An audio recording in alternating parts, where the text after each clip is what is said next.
κάτι, είναι τεκμηριωμένα αυτά που λέω, αγαπητή μου Σάβια. Αφήστε με να τα πω, μην με διακόπτετε τότε. Και μην χάνετε την ψυχραιμία σας. Μα δεν την χάνω. Ακούστε τις αλήθειες. Χάνετε την ψυχραιμία σας και επιχειρείτε να κάνετε. Είχαμε ουσιαστικά κόμματα τα οποία λίγο πολύ εφαρμόζουν και υπηρετούν τις ίδιες πολιτικές. Κυρίως αναφέρομαι σε Δύση και Δίκο όλα αυτά τα χρόνια. Όχι γιατί ο Δημοκρατικός Συναγερμός, ο Δύση, μετακινήθηκε σε πιο κοινωνικά ευαίσθητες πολιτικές. Παραμένει το ίδιο ακραία νεοφιλελεύθερος. Μετακινήθηκε όμως στο Δίκο και έχει συναντήσει. Και άρα οι διαφορές μεταξύ τους είναι δυσδιάκριτες πλέον και τους έφερε σε αντιπαράθεση η καρέκλα της Προεδρίας της Βουλής. Αποφάσισαν, δεν είναι γνωστό, και οι δύο εκ των προτέρων, ότι ο κοινός εχθρός είναι το ΑΚΕΛ. Οπότε, αν όποιος από τους δύο μας μείνει στο δεύτερο γύρο, θα αλληλοστηριχθούμε. Τον καιρό που συζητούσαμε το Δίκο, ήταν OK το Δίκο, ξαφνικά επειδή δεν είναι. Γιατί δεν μας θέλουν.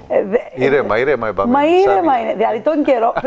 Την προηγούμενη εβδομάδα, Γιώργο, ήμασταν εδώ και ακόμα έπαιζε το σενάριο να στηρίξετε Νικόλα. Εμείς ουδέποτε είχαμε βάλει στο τραπέζι το σενάριο να στηρίξουμε Νικόλα. Εσείς το βάλατε το σενάριο. Οπότε τι μας λέτε εμάς. Θέλω να απαντήσετε όμως και σε αυτό για να ξεκαθαρίσετε κάποια πράγματα, κύριε Λουκάη. Με πολύ ηρεμία, βέβαια. Εγώ άκουσα ένα που έλεγε. Λοιπόν. Εντάξει, 10 δευτερόλεπτα θέλω να μου το απαντήσετε όμως. Απαντιέται από μόνο του.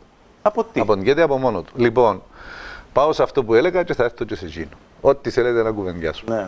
Για να μην μιας και το έφερε η κουβέντα. Είχαμε λοιπόν διαφορά μεταξύ τους στην καρέκλα. Όλοι κάτω από το σύστημα της εξουσίας Αναστασιάδη, όλοι αυτοί, Συναγερμός, Δίκο, Ελάμ, Χριστοδουλίδης, Ανίτα Δημητρίου. Δεν είναι λίγο άδικο να τους πακετάρετε όλους έτσι. Θέλω να πω, δεν είναι λίγο άδικο να τους πακετάρετε όλους. Γιατί είναι άδικο? Να το κουβεντιάσουμε. Αυτά που έχουν ουσία. Πεςτε μου γιατί είναι άδικο. Όχι, γιατί ψηφίζουν διαφορετικά, ενεργούν διαφορετικά.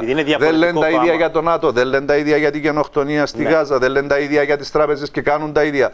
Δεν υπηρετούν τις ίδιες πολιτικές. Γιατί σκέφτεστε να στηρίξετε Νικόλα Παπαδόπουλο για την Προεδρία της Βουλής? Λοιπόν, γιατί δεν με ρωτάτε για αυτά που σας λέω, θα σας το απαντήσω για εκείνον. Αφισβητείτε κάτι, δεν είναι τεκμηριωμένα αυτά που λέω, αγαπητή μου Σάβια.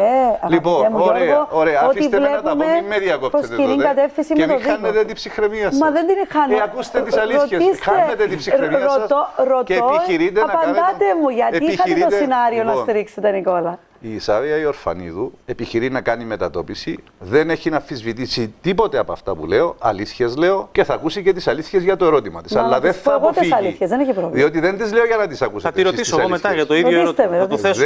Με ρώτησες εσύ και σου απάντησα στο θέμα που ξεκίνησα να λέω. Για το τι έχει γίνει.